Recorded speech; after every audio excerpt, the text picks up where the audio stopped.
Oh, it's just occurring to me. I said Daybreak last map. It was in fact What? Cloud Kingdom. I don't know You why. did? Yeah, I don't know why, and I'm remembering this too. But not important, as this is actually Daybreak, guys. Spawning in the top right corner of the map, currently down 2 in the series. It's the blue Protoss, Inori. And his opponent going to be spawning in the bottom left spawn location. We have the red Terran. They have switched colors on us, I believe. But the red Terran going to be Tree, formerly of FXO. And you know, Inori is like, he's on his last leg. Like, I just feel like one flutter of wind and he'll fall over. So essentially, he's just one flutter shy of falling over. Nope, just trying too hard, man. I'm sorry, I really wanted to come up with a pun without actually Oops. just. Whatever. Tab screen, screwing me up there, guys. Sorry about that. Uh, So Tree definitely seems to be favoring these all-ins early on. I mean, pull and SCVs may not be all of them, only 5 to eat some attacks. Throwing those Marines and the Marauders, and Ori's got to be expecting something ridiculous at this point. yeah, once again, we're just going to be seeing opening at home, no proxy anything just yet. But as you said, I'm very interested to see what Tree goes for. We've not seen him open passive in any of the games we've seen him play. So we will have to see. We see a gas going up for Tree.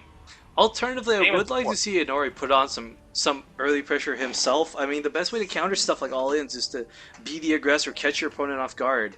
Oh, your Marines and Marauders are leaving the base? Guess what? I just sent 5 stock or steer mineral line type thing. That's actually a really good point.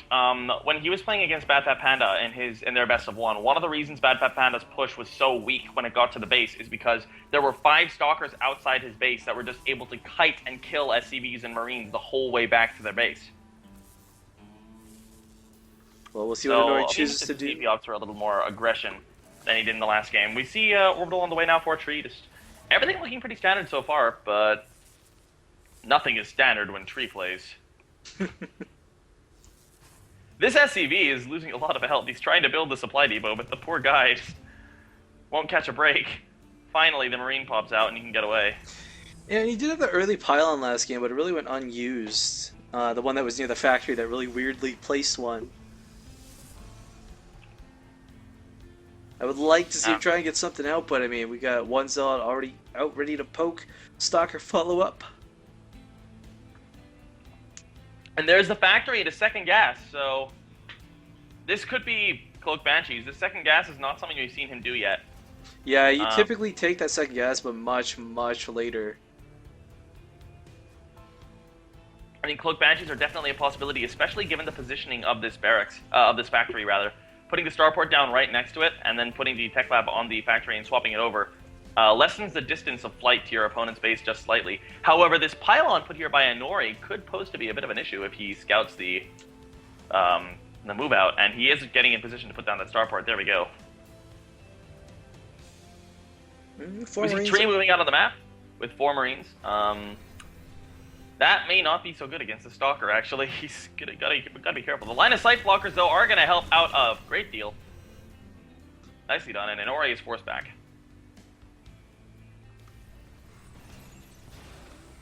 I mean, this might just hit a timing where if he does have Cloak, there won't be a Robo on the field, and no cannons, no observer. Cloak Banshee will wreck any and few stalkers on the field. We have an SCV just sort of chilling to the east of the natural. I don't know why. Of the main base, rather. I guess maybe he was scouting for a proxy. Oh, he actually He did see scout. that pylon, Yeah. but at least that's actually good. He knows not to go there. And it is going to be Cloak Banshees, as predicted. You But can call me Guru. the Robo is already started, so there will most likely be an observer on the field. Now, this observer has to be at home and not in trees base scouting. Yeah, that's like the most awful moment ever where you only have one observer and like you get to your opponent's base and you see the cloak researching and you know your observer's not at home. We do have, how many gateways do we have up? We have 3 gateways on already up, so Inori rather could get a reasonable number of stalkers to defend pretty easily. He does already have guys in position, and he's not scouted at all, but he's playing really, really defensively and pretty well so far. And Tree really seems to like this early one-base play. He doesn't take that early expansion by any means, only just now throwing down the command center at his natural. And oh, the Banshee actually skirting around the pylon. Sneaky, sneaky.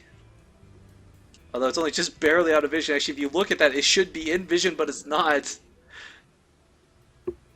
Yeah, so this Banshee is going to be a bit of a pest, to say the least. Cloak will be done.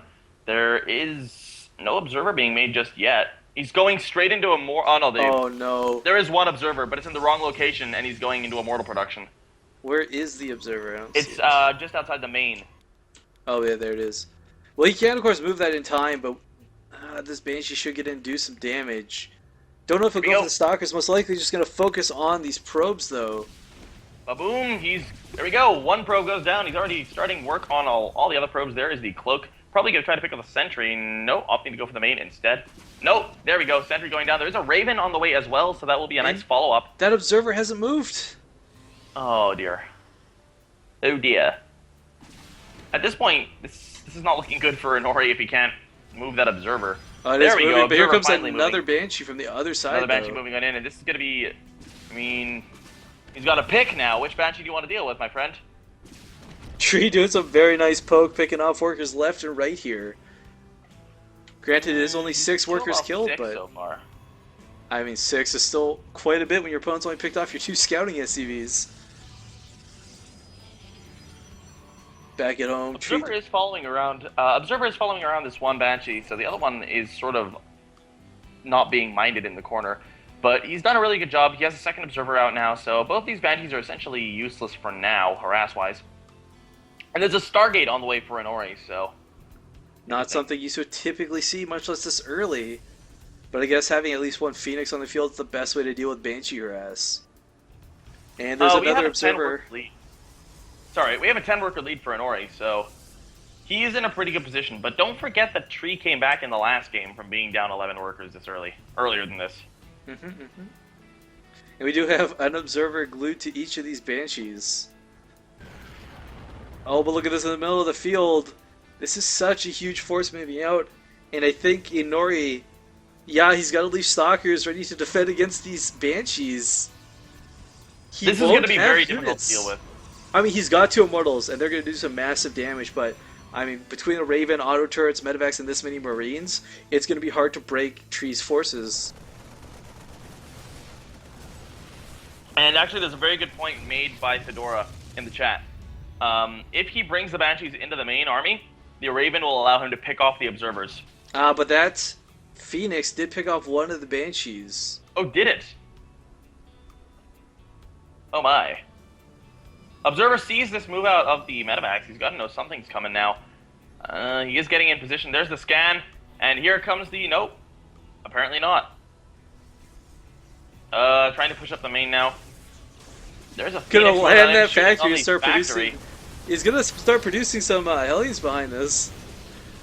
He's also just allowing himself to just narrow the choke a little bit, and it acts as a bit of a meat shield as well. The AI screwing up just a little bit. Oh, and a point defense drone going down. Quite a bit of damage. Not the best positioning for the point defense drone, but... Oh, down goes the Raven. That is not ideal at all. It was out of energy, though. He is. Pick off one Immortal. Another Immortal getting very low on health. Another Immortal does go down. And I think he's going to have superior forces. With these 2 Medivacs and Stim, he is chasing Inori back. 4 reinforcements streaming across the map here for Tree. Warping and Zealots. Taking damage. I mean, Warping and Zealots is great, but it's going to be so easy to kite them with the Marauders and 2 more Medivacs here. So we got so much healing going on. Picking up one of the Marauders. But this is just going to be so... And now he is producing Hellions. Because why the hell not? And another Gateway going to fall. More Zealots on the field. It looks like he has enough to clean this up in theory, but the 4 Medivacs... I mean, the Stim and the Stutter Step is so good. And that is not a good engagement position for Inori. Oh no, pick off even more Zealots. He needs those tanky units alive to soak these hits. Trying to buy time to that Colossus. Is out on the map. Oh man. And he will focus it down. It falls to the Marauders, and he's just continuing to push up here. And I think Tree is really just doing some severe damage. More Medivacs rallying forward with Marauders and Marines. GG! What?